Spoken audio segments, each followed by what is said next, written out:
बंधुओं नमस्कार। मैं महेंद्र योगी बाराबंकी उत्तर प्रदेश से। मैंने वर्ष 2009 में भगवान श्री कृष्ण के संपूर्ण जीवन वृत्तांत को दोहा चौपाई आदि अनेक छंदों में एक महाकाव्य के रूप में लिखा था। रचना का नाम श्री कृष्ण चरितमानस है।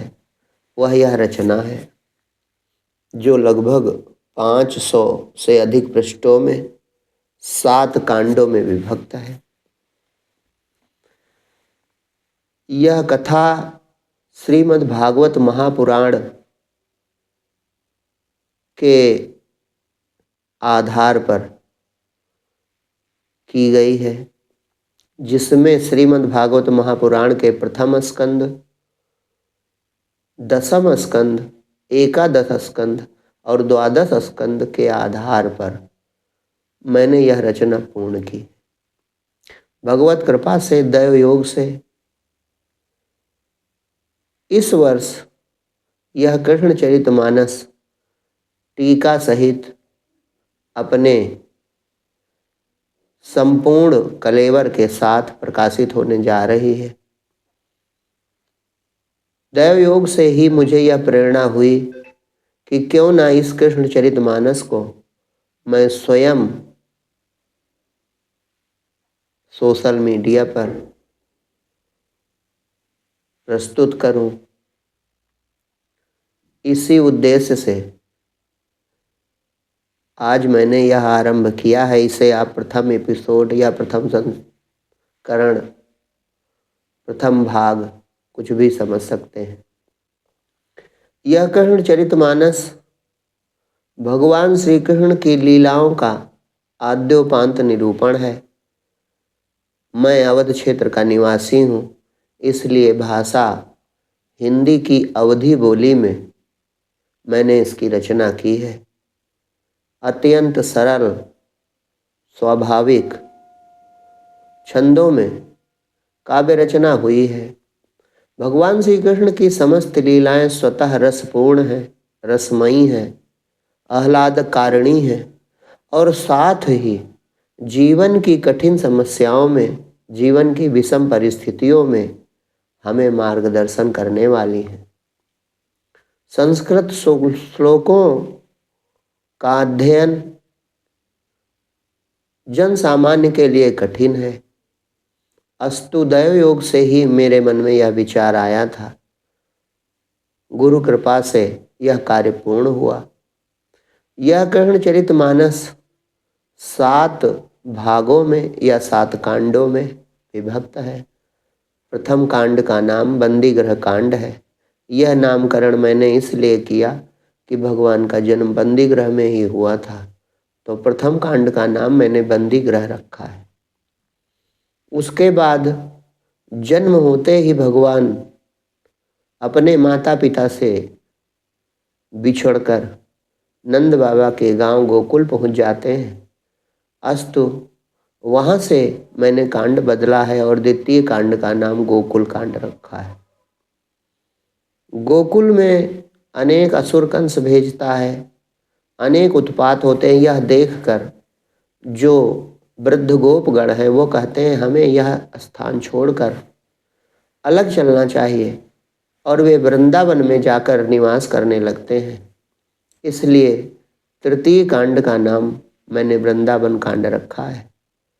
वृंदावन में अनेक लीलाएं भगवान ने की, लेकिन उनमें सबसे बड़ी महत्वपूर्ण लीला रास लीला मानी जाती है।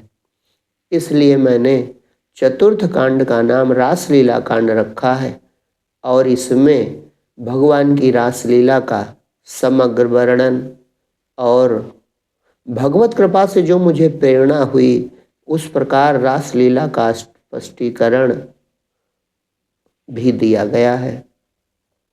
इसके बाद भगवान 11 वर्ष की अवस्था में मथुरा जाते हैं और वहाँ कंस वध, चाणूर मुष्टिक का वध और अपने माता पिता को कैद से छुड़ाते हैं। इसलिए यहाँ से मैंने नए कांड की शुरुआत की, जिसका नाम मैंने मथुरा कांड रखा है। मथुरा में भगवान की अनेक लीलाएं होती हैं, लेकिन जरासंध और काल यवन के आक्रमण से बारंबार जरासंध आक्रमण करता है, और एक बार काल यवन और जरासंध दोनों एक साथ आक्रमण करते हैं। तो उस समय भगवान द्वारिकापुरी का निर्माण करवाते हैं और रातों रात समस्त मथुरा वासियों को द्वारिका पहुंचाते हैं। तो यहाँ से कथा बदल जाती है, इसलिए छठे कांड का नाम मैंने द्वारिका कांड रखा है। और द्वारिका में भगवान की अनेक लीलाएं होती हैं, लेकिन जब भगवान लोक लीला संवरण कर अपने धाम जाने वाले होते हैं, उस समय रोते बिलखते उनके प्यार प्रिय सखा उद्धव जी उनके पास पहुंचते हैं। उद्धव जी का यह रुदन देखकर भगवान उनके अज्ञान का हरण करने के लिए उन्हें आत्मज्ञान का अद्भुत उपदेश करते हैं। यह उपदेश श्रीमद् भागवत महापुराण में 11 स्कंद के रूप में वर्णित है। उस संपूर्ण 11 स्कंद के ज्ञान को उसके साथ साथ वेदांत के अन्य ग्रंथ जैसे योग वशिष्ठ, अष्टावक्र गीता, श्रीमद् भगवत गीता, विवेक चूड़ामणि आदि का गुरु कृपा से जो मैंने अध्ययन किया था, उन सब का सार मैंने उपदेश कांड में निहित करने का प्रयास किया है।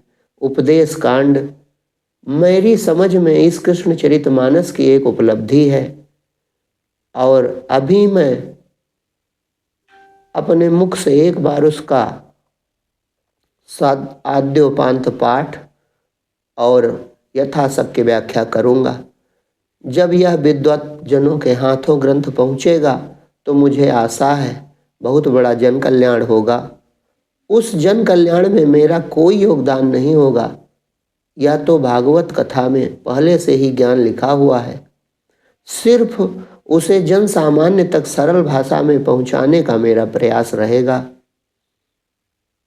तो इसी उद्देश्य से मैंने यह नया चैनल श्री कृष्ण चरितमानस के नाम से आरंभ करने का प्रयास किया है। जो सुधी भक्त हैं, भगवत प्रेमी हैं, भगवान श्री कृष्ण की कथाओं के रसिक हैं, मुझे पूरी आशा है उनको यहाँ इस चैनल पर पहुंचकर निराशा नहीं होगी। भगवान का संपूर्ण जीवन वृत्तांत क्रमशः आद्योपांत सुनने का मौका मिलेगा। साथ ही भगवान की वे बहुत सी लीलाएं और वह बहुत से प्रसंग जो 7 दिवसीय श्रीमद् भागवत महापुराण की कथा में कह पाना असंभव है, वह समग्र ज्ञान, वह समग्र उपदेश, वह समग्र प्रसंग इस चैनल पर आपको उपलब्ध होंगे। इसी आशा के साथ मैं इसे आरंभ करने जा रहा हूँ। कृष्ण नाम औषधि गुण भारी, सुमिरत हृदय सकल दुख हारी। कृष्ण नाम की एक औषधि है, जिसका स्मरण मात्र हमारे समस्त दुखों का हरण कर लेता है। यह इसी कृष्ण चरितमानस की चौपाई है। मैं संपूर्ण कृष्ण कथा का आद्योपांत वर्णन इस चैनल पर करूँगा, क्रमशः करता रहूँगा।